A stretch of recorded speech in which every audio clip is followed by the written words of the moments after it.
Right, guys, welcome back to the channel. So, some sad news. A Croatian man has been killed in Dublin in the Tala direction.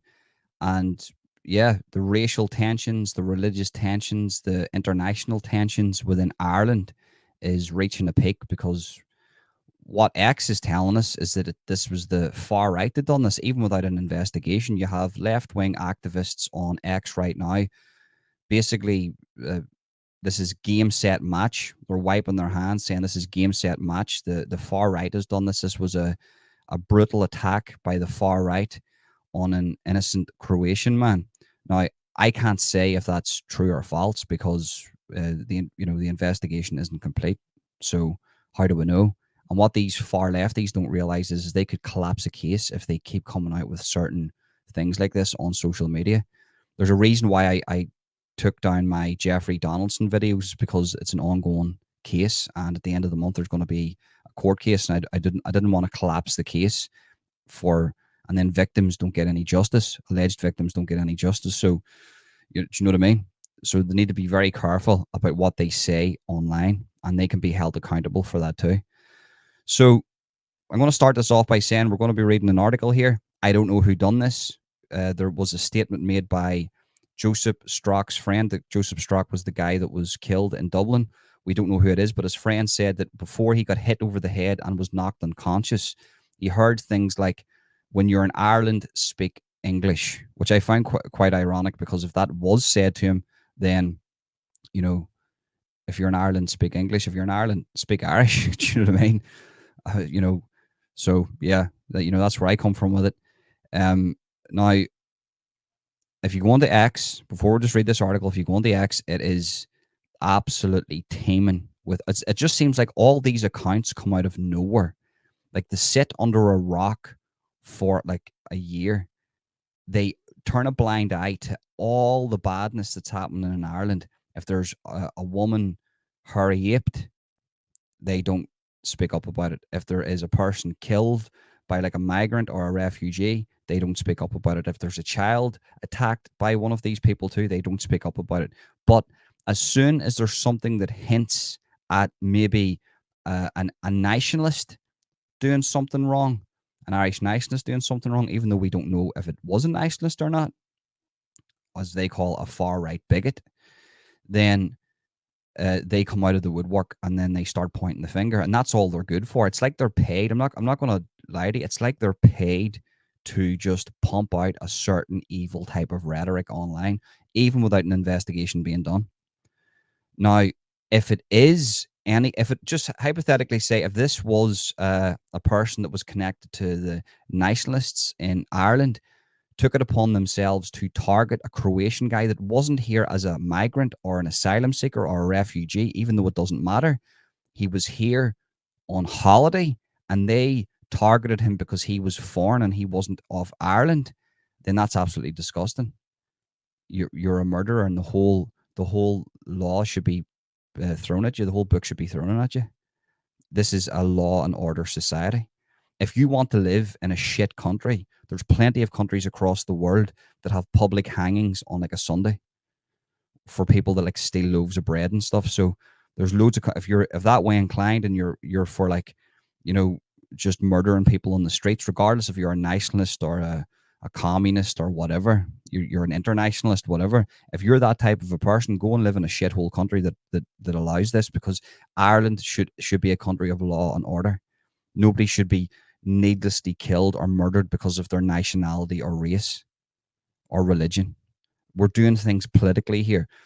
You see, one of my biggest worries is the youth in Ireland thinking that it's okay to target certain people because of their race, religion, or nationality.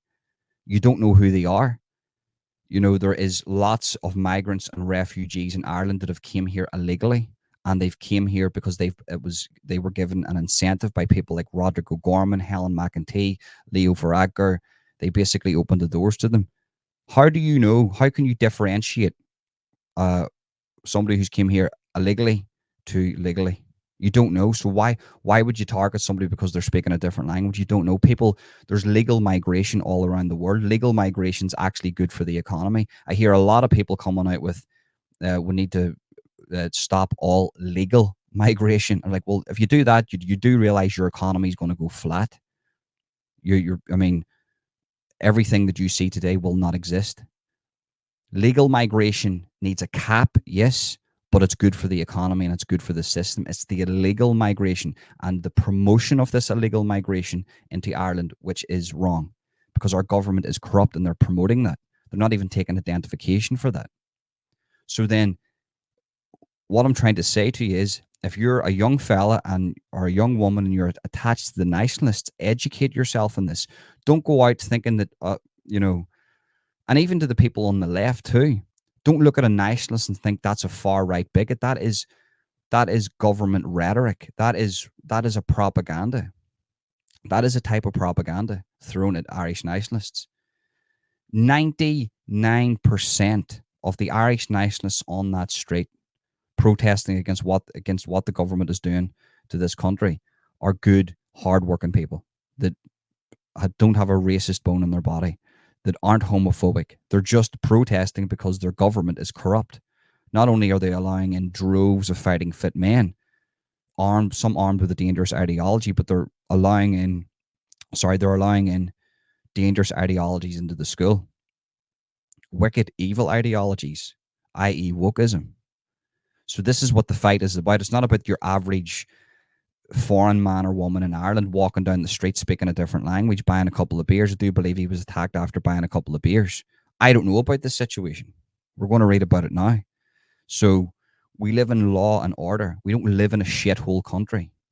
We live in a law and order country. If you're into that type of behavior, then you identify more with the far left because they're into that type of behavior. Lawlessness, anarchy, you know, fentanyl hitting the streets, drugs everywhere. That's what they're into. If that's what you're about, your politics probably side with the far left. A good Irish nationalist will not target anybody because of the color of their skin, their religion, or their nationality. They will try to change things politically, so then there is a border and there is good, strong Irish roots still in Ireland. That's how you do things, not through violence. If you do it through violence, you're basically one of the far left. Really, honestly, that's how I feel about it. So this young fella lost his life. It's absolutely disgusting. I don't know who done it. I'll only comment on that after the investigation's done and there's a court case, because as I say, you don't want to collapse this court case because perpetrators can get away with things. Pal of Croatian man beaten to death tells how he was left unconscious by thugs in unexpected horror attack. Joseph was fatally injured in the savage attack and died 4 days later on Wednesday, April 3rd, while David was left unconscious and suffered horrific facial injuries. A pal of a Croatian man who was beaten to death by a gang of thugs while he was badly injured has opened up about the horror night, saying the attack was unexpected. David Druznik, 28, from Croatian, and his close friend Joseph Strock, 31, were set upon by a gang of four thugs in the Grange View Way area in Clondalkin, Dublin, shortly after 10 p.m. on Saturday, March 30th. Joseph was fatally injured in the savage attack and died 4 days later on Wednesday, April 3rd, while David was left unconscious and suffered horrific facial injuries. Now David has opened up about the horror attack on him and his pal Joseph, whom he said was like his brother. He said he didn't witness the attack on his friend because he lost consciousness following the severe beating he got and only woke up in hospital, where he was informed that Joseph did not survive. On the night, the pals met up to spend Easter together and had food and bought a couple of beers in an off license before heading back to David's apartment in Clondalkin. David said when they left the off license, they were both talking in Croatian. He said a gang started throwing insults and shouted at us, "You speak English, you're in Ireland, you're not at home, you have no respect for our country, this is Ireland," and things like that. Then David said he told Joseph to get out of the way because he knows how things work in Dublin. They then boarded a bus and headed towards David's apartment in Clondalkin, but they were unaware that someone was following them in a car. While they were walking towards the apartment 15 minutes away, the thugs who were throwing things at them in front of the store attacked them from behind. David said the attack was unexpected, but they neither saw nor heard it. They hit me with something. I don't know if it was a bar or a bat. I asked the police the details they saw on the video, which they allegedly have. Basically, I fell and they started on Joseph. After some time, I managed to get up and I wanted to help him, but they started beating me again, even harder, said David, who said that's all he remembers. He does not know how long he lay on the floor, nor who called the ambulance or Gardaí, nor how long it took them to arrive. I knew that when I woke up in the hospital, there were they were sewing my head. There were police officers in the room with me. I think two, he said. They took my clothes for the DNA of the attacker. They also took my cell phone and did not give it back for 3 days. So I couldn't call someone. I was alone and I couldn't do anything, he said. Yeah, so it was an absolutely horrific attack. I mean, how can you condone that? I don't care who you are in Ireland, what nationality, what language you speak, what religion you are, you don't deserve that. Now, a lot of people, I understand the conspiracy theory side of this.